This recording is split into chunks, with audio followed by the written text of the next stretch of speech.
Donc le témoin de travail. Oui. La certification, ça change de temps, quoi. Ah. C'est une donnée importante. Donc c'est pas mal parti.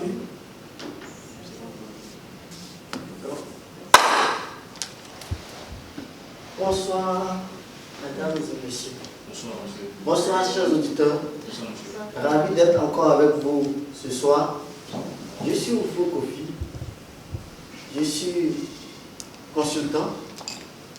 Ce soir, mon rôle sera de faciliter cette formation et donc je prendrai beaucoup de plaisir à le faire. Ici, dans la salle, qui a déjà eu à rédiger un rapport dans le cadre professionnel? Ok. Monsieur Quadio Richemont dit qu'il a déjà eu à rédiger un rapport dans un cadre professionnel. En dehors du cadre professionnel, qui d'autre a eu à rédiger un rapport? Oui, dans quel cadre? Scolaire. Félicitations. Merci Laurence. Elle a rédigé un rapport d'un cadre scolaire. Vous dire que le rapport est omniprésent dans la vie d'un individu, que ce soit en dehors du travail, tout comme en situation de travail. Donc ce soir, nous allons parler d'un thème qui est assez pertinent. Réussir l'évaluation d'un rapport.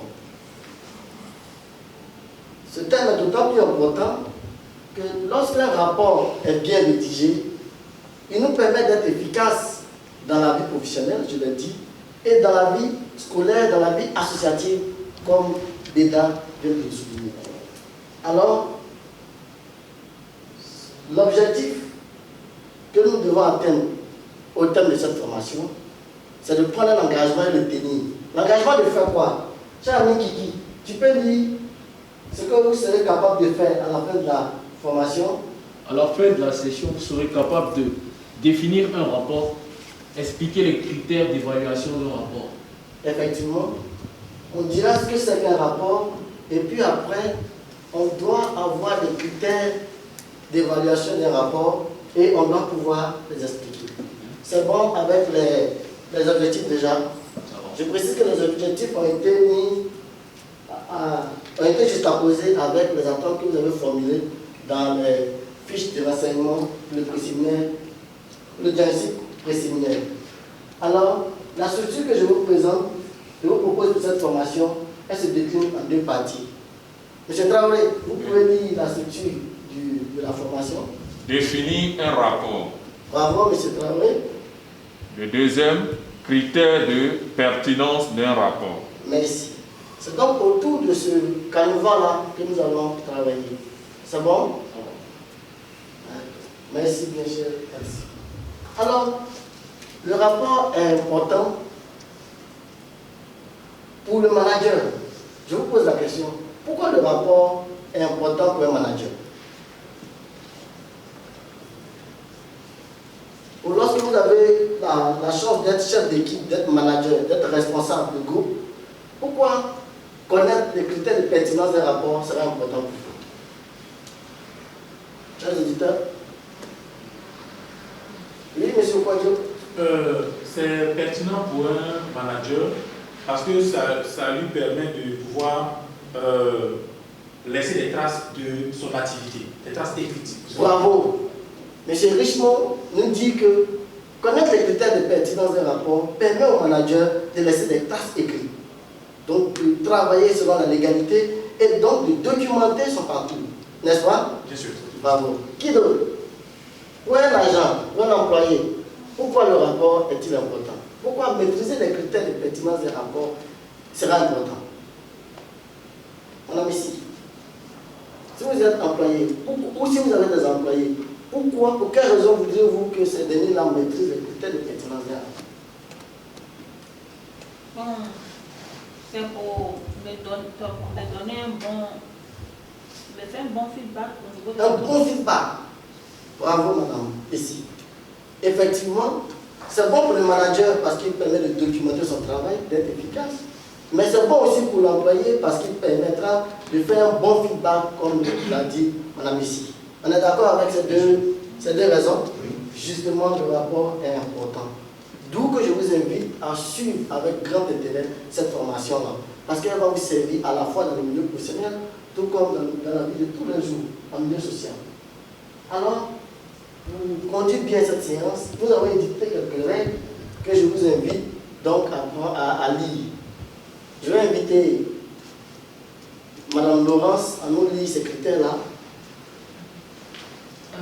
Nos règles de jeu. Sortie libre. Appareil insonorisé. Session participative. D'accord. C'est autour de ces règles-là que nous allons travailler du début à la fin. On est d'accord avec ces principes? C'est bon? Oui. Ok. Alors si on est d'accord avec les principes, on va rentrer dans le vif du sujet en abordant la première partie. La première partie est intitulée comme suit. Qu'est-ce qu'un rapport? Et dans cette partie, il s'agira pour nous de dire ce que c'est qu'un rapport, de pouvoir le définir dans nos propres langages. Et pour ce faire, je vous invite à une activité. Je vais inviter notre ami Kiki à lire l'objectif de l'activité.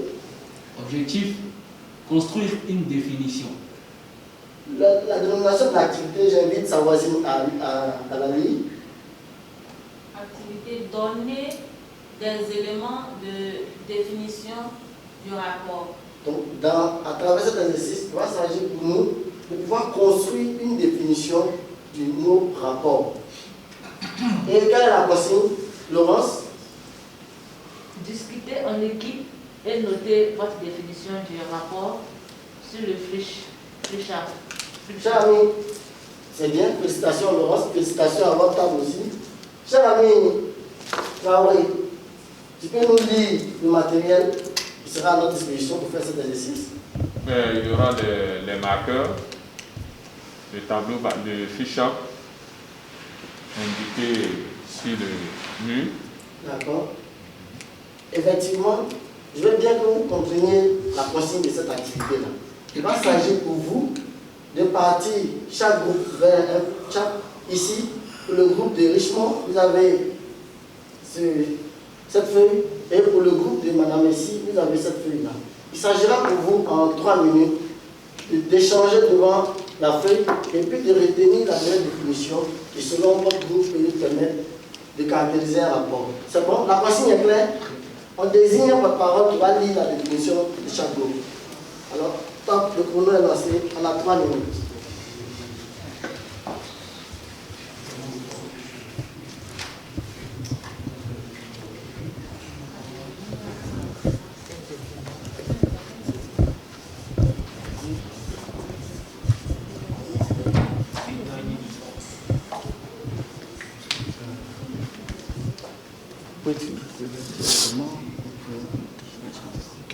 On peut varier les couleurs pour qu'on puisse. C'est un document. N'oubliez pas les mesures barrières. C'est bon? Vous pouvez faire varier les couleurs d'une idée à une autre. Une activité, un projet. Un travail. Un travail.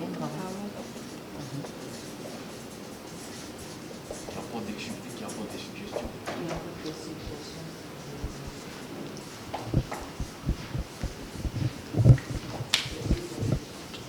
Le porte-parole, comme je l'ai dit, d'entrée de jeu, devait être désigné et puis il va tout à l'heure, à la fin du temps imparti, il va rendre compte. C'est bon?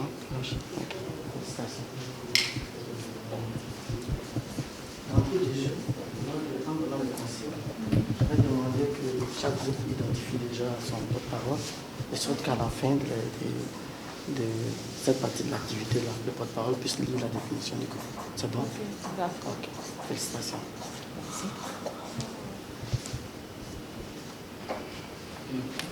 Il nous reste encore 1 minute l'activité.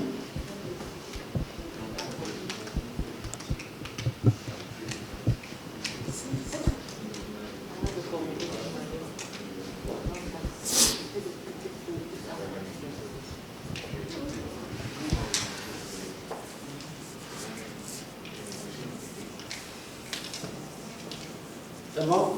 C'est bon. Les autres membres de l'équipe peuvent regagner leur place. et le porte-parole va rester à côté de la feuille, il nous dit la définition de son équipe. C'est bon? On va commencer par le groupe de M. Quadio qui va nous lire la définition du mot rapport selon son équipe. On écoute, M. Traoré. Pour nous, le rapport est un document écrit qui permet de retracer un événement, le déroulement d'un événement, d'une activité, et qui permet entre autres de faire un bilan. Voici le rapport. On fait un banc pour l'équipe de M. Kwaku. Ok, merci bien, monsieur. Vous pouvez donner votre place. Alors, la définition de l'équipe de M. Kiki. On y va? On a dit que c'est un document détaillé. D'accord. Il retrace une activité, un projet, un travail, qui apporte des suggestions, fait des critiques, apporte des améliorations aussi. On fait un banc pour cette équipe. Alors, félicitations à vous. On a eu une activité, et à l'issue de cette activité-là, on a eu 2 définitions. Est-ce que vous pensez qu'il y a des éléments dans les définitions qui se rejoignent? Quels sont ces éléments-là? Oui? On a tous dit que c'est un document. Donc c'est un document? Oui? Il retrace. Il retrace? Oui? Un projet, Une activité. Un projet, une activité? Oui? Quelle autre information? Qui a commis nos 2 définitions? C'est bon? Oui, M. Quadio? Et comme on l'a dit également, Oui? il a parlé de suggestions, donc à la fin, le document peut adresser des suggestions au management notamment. On peut faire un triplé pour soi-même. Un autre triplé? Super. Vous suivez. Et là, à l'issue de l'exercice, on a vu qu'il y a eu 2 définitions de 2 groupes différents, mais il y a des éléments de définition qui se rejoignent. N'est-ce pas? Donc, l'objectif de cette activité était de faire quoi? Qui peut me lire l'objectif? Construire une définition. Construire une définition. Alors, est-ce qu'à partir des éléments qui figurent sur les 2 feuilles, quelqu'un peut me faire une définition en tirant dans chacune des définitions les mots-clés? Avant, je pédale. Un rapport est un document écrit, détaillé, qui retrace un événement, une activité, un projet, un travail, et qui apporte des suggestions et des améliorations. C'est clair, non? C'est bon. Enfin, pas pour elle. C'est clair. Je pense que l'activité a tenu ses promesses, n'est-ce pas? Parce qu'à partir de différents éléments, vous avez construit une définition qui est assez claire pour tout le monde, qui dit que le rapport est un document écrit, qui retrace des faits et qui sort en faisant quoi, des suggestions et des critiques pour pouvoir faire quoi? Des améliorations. Pour pouvoir améliorer. Désormais, on sait ce que c'est qu'un rapport. Toutefois, étant donné que le rapport s'exprime, il se rédige généralement en langue française, il y a des définitions qui sont plus ou moins universelles à travers des références que nous avons libellées ici. C'est bon? Le rythme est bon? Kiki, on est avec moi? On ne s'ennuie pas? C'est pas trop accéléré? Ok. Alors, je vous invite, après cette activité, à retenir donc la définition du dictionnaire Larousse, qui est une référence, en plus de celle que nous avons construite ensemble. Alors, je vais inviter notre ami Traoré à lire la définition que nous tient-on. C'est un exposé oral ou écrit dans lequel on relate ou porte à l'intention de quelqu'un ce qu'on a vu, entendu ou fait en revenant d'un lieu ou d'une action, lieu de travail, déplacement, réunion. Il est destiné à livrer une analyse objective sur une situation ou des faits constatés et proposer des préconisations. Dictionnaire français Larousse. Merci bien, cher ami Traoré, pour la voix et pour la belle lecture. Effectivement, est-ce qu'on ne retrouve pas dans cette définition les éléments que nous avons utilisés ici, de part et d'autre, pour construire notre définition? Donc, je pense que l'objectif a été atteint. Désormais, chaque membre, chaque participant à cet atelier-là saura définir ou sait définir ce que c'est un rapport. La première partie étant de définir un rapport, on va passer à la seconde partie. Le titre, madame ici, faites-nous dire le titre s'il vous plaît. Quels sont les critères de pertinence d'un rapport? Justement, il s'agit ici de dire en quoi est-ce qu'un rapport est pertinent. On a défini un rapport à partir d'une activité de groupe. Il s'agit pour nous maintenant de dire en quoi le rapport est pertinent. Et pour cela, je vous ramène à notre affiche, à nos objectifs. Pardon. L'objectif de départ, le premier était lequel? C'était de définir un rapport. Définir un rapport, c'est ce qu'on vient de voir. Et le deuxième objectif va consister à faire quoi? Expliquer les critères d'évaluation d'un rapport. Expliquer les critères d'évaluation d'un rapport. Donc, expliquer les critères d'évaluation d'un rapport. C'est cette deuxième partie-là que nous allons voir maintenant. Pour ce faire, je vais vous inviter à une autre activité. Bédard peut nous lire Objectif. l'objectif et le libellé de l'activité en rouge. Objectif. Identifier et décrire les éléments clés d'un rapport. D'accord? Activité. Évaluation des critères de pertinence. D'accord? Je dis la consigne. La consigne, j'invite M. Traoré à lire la consigne. Consigne. Chaque équipe identifiera et expliquera au moins 2 critères sur la forme et au moins 2 autres sur le fond d'un rapport. D'accord? Et le matériel, M. Kouadjo peut lire.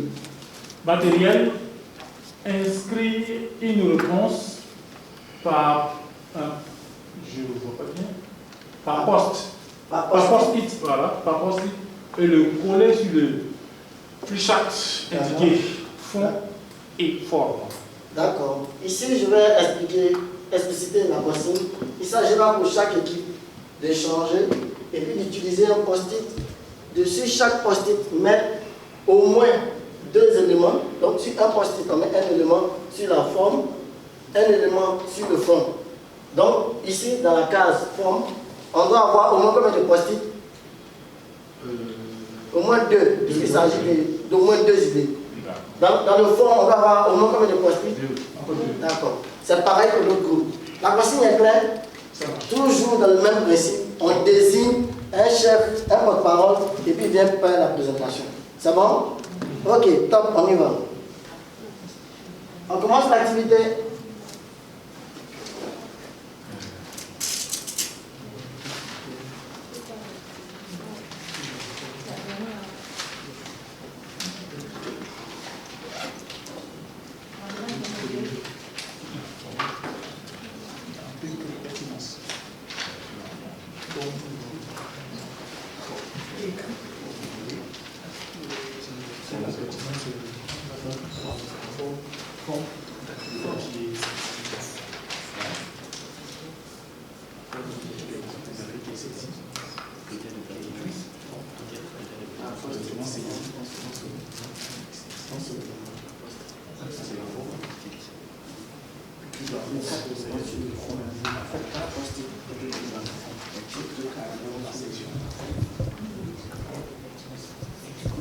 Qu'est-ce qu'il fait?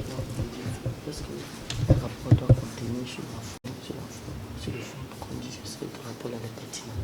Total, souvenez-vous des éléments qu'on a dit, qu'on a souligné dans la définition. Si vous vous souvenez de la définition, La mise en page. La mise en page.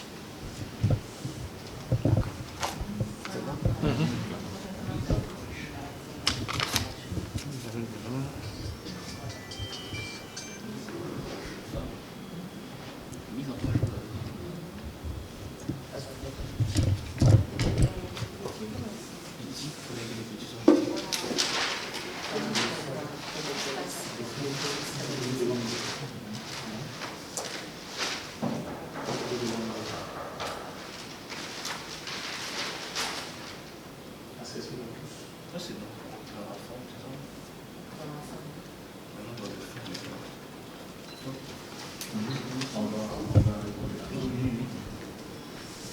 les éléments sur la forme.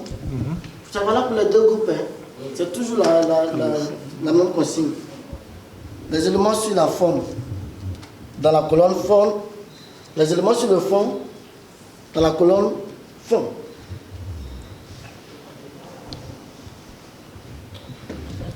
Il nous reste encore 1 minute pour achever l'activité.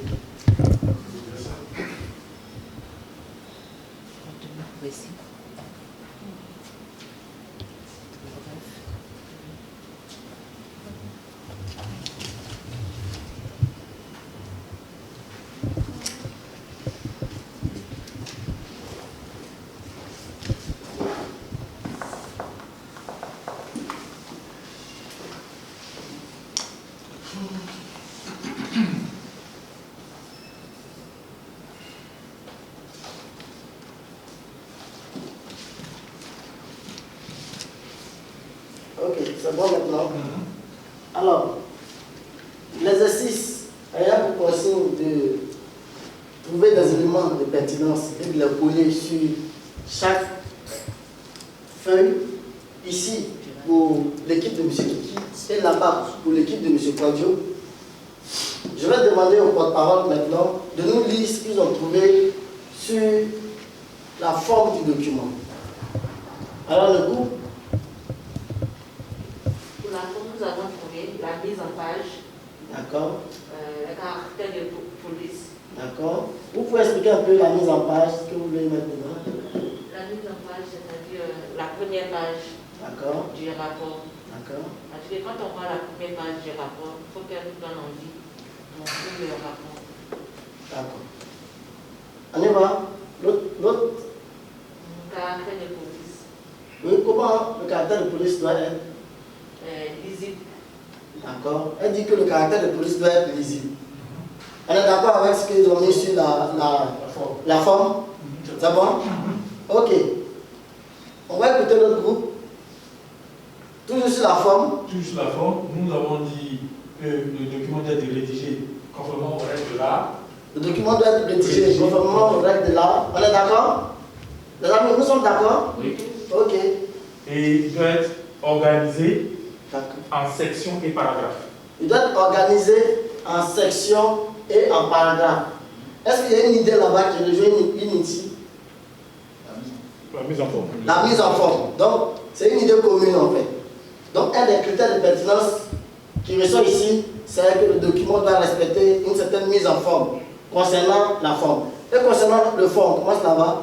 Le fond, il doit être écrit dans un niveau de langue accessible à tous. Il doit être écrit dans un niveau de langue accessible à tous. N'oubliez pas le but de l'exercice, c'était d'identifier, mais surtout de décrire. Un niveau de langue accessible à tous, ça veut dire quoi par exemple? Ça veut dire en français, un français courant, mais bon, voilà, français que tout le monde peut comprendre quoi en fait. D'accord. Voilà. Donc écrire, utiliser un niveau de langue que tout le monde peut lire et comprendre facilement. Voilà. Ok. Et vous? Contenu précis et concis. C'est-à-dire? Le contenu doit être précis, ça doit Oui, mais c'est qui doit retracer effectivement ce qui a eu lieu. Le contenu doit être précis et retracer exactement ce qui a eu lieu. Ce qui a eu lieu. On fait un banc pour les deux équipes. On peut se rasseoir. Merci.